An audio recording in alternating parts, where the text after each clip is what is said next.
right, this is this is a recycling bag. It fills up my entire plus size armchair here with a bunch of boxes that I broke down. And here we have 2 bags of trash. So that's what I'm going to take down today. All right, so let's talk about what else I've been up to this week. I have been working on this Icy Blythe. She's easy to get on and off. I didn't have any problems getting her open. I didn't have any problems getting her iMac out, but I did have a bit of a problem changing her eye chips. So originally I had wanted to change out all 4 eye chips, and I did my pin method because I don't like messing with hot glue and stuff. Hey, you, don't look psycho. But it wasn't working at all. So I was only able to get 1 set out, and that was the orange one, I think. They popped, well, one of them popped right out, and the other one was a little bit of a struggle, but the, come on now. Yeah, why isn't it going back to the blue? I don't have her sleep eye put in, her other string. Yeah, whatever. It was working. There we go.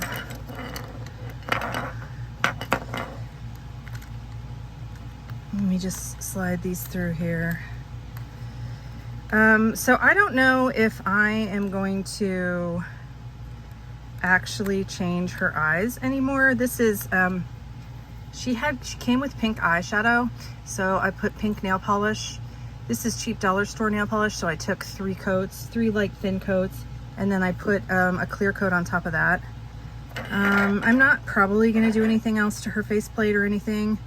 I'm just gonna leave her as an Icy Blythe. This is an Icy Blythe, for those of you who don't know. It's another kind of fake Blythe, and you know they're Icy's because they have this Angela tag on the back, which I will replace, and they have smaller eyes with the eyelid here, which is kind of redundant since they have an eyelid here, and then they have small lips and a bit of a wider, flatter nose.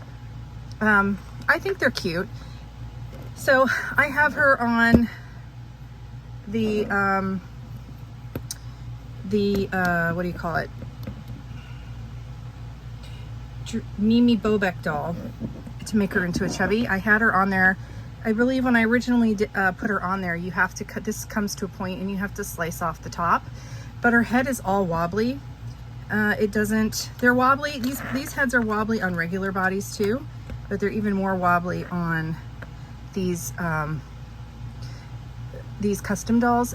Part of it is if you got it on there perfectly, they would be permanently looking down, because if you can see, the Mimi Bobek doll has an angled neck. Anyway, so I was trying to cut this off because I have these neck joints that I got from Beth Ramsden. I bought them off of her website, bethramsden.com, if you can see that. And I was going to see if one of these fit on her. Now the thing is, obviously, that it will not fit over this. So I was going to shave it down, and I was using my X-Acto knife, and I was trying to be careful, but I slipped and I cut myself pretty darn good. You can see it's swollen under there. It's actually like, it's shallow here, but I went really deep back there. So annoyingly enough, every time I whack it really good, it opens up and starts gushing again. I thought I might need stitches, but I don't have a Band-Aid on it because I'm allergic to Band-Aid adhesive, and I was keeping it wrapped in gauze, but it kept falling off, so I was like, ugh. So hopefully I don't whack it again and open that back up. I caught it yesterday under, this is a 2-day-old cut. I caught it yesterday under something, and it whipped it right open, and it started gushing again.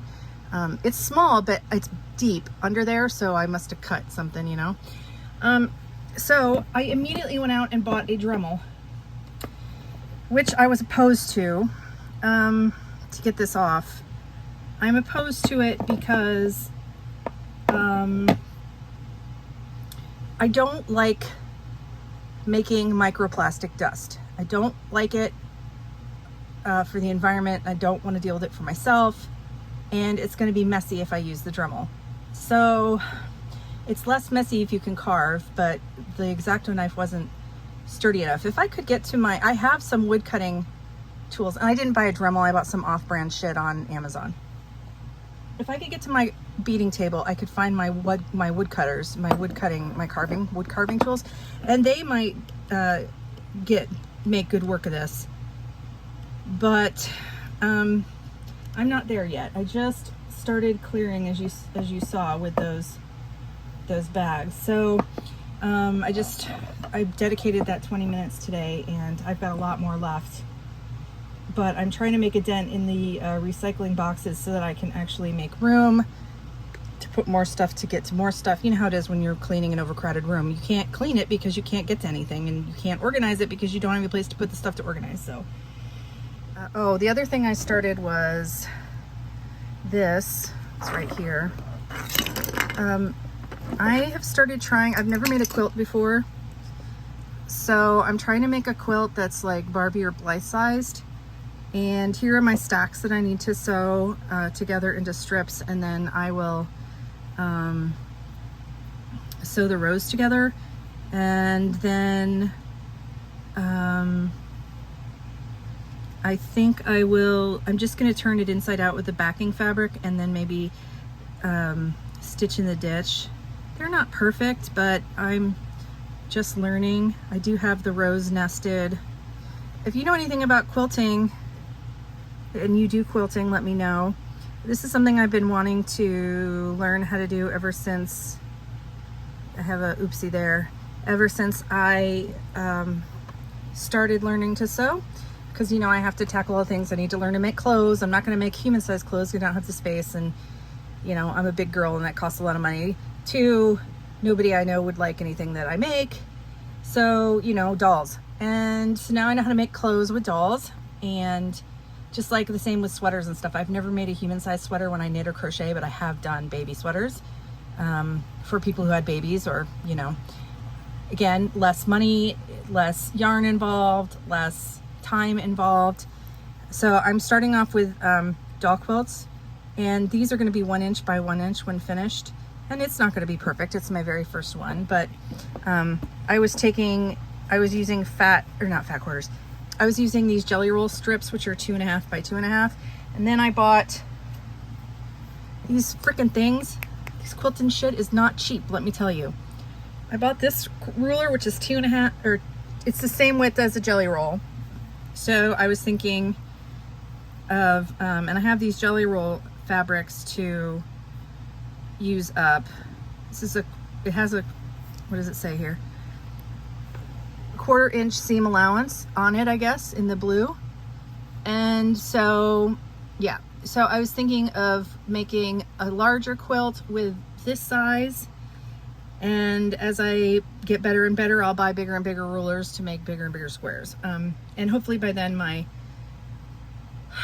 my setup will be good, and I can move my sewing machine over onto the craft / jewelry table over there, so I have more room for a bigger project. And did I buy anything else? I thought I bought something else. I think that's it for now. If I did buy something else, it's not anywhere close. Yeah. Oh, to the Dremel.